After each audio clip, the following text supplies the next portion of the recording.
na sa panahon ng digmaan at kaguluhan, sa panahon ng kapayapaan.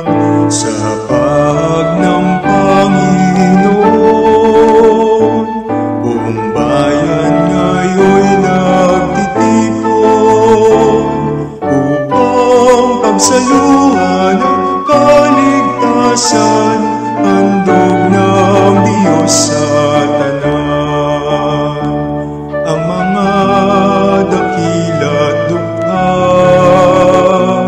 ang banal at makasalanan, ang bulag at lumpo, ang api at sugatan, ang lahat ay inaanyayan.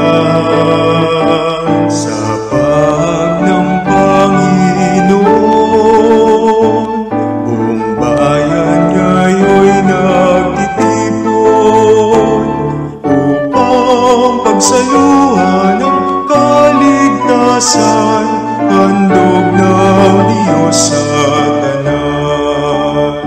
Sa aming pagdadalamhati, sa aming pagbibigay puri, ano pa mang pagtangis, hapot pa sakit, ang pangalan niya'y sinasamba.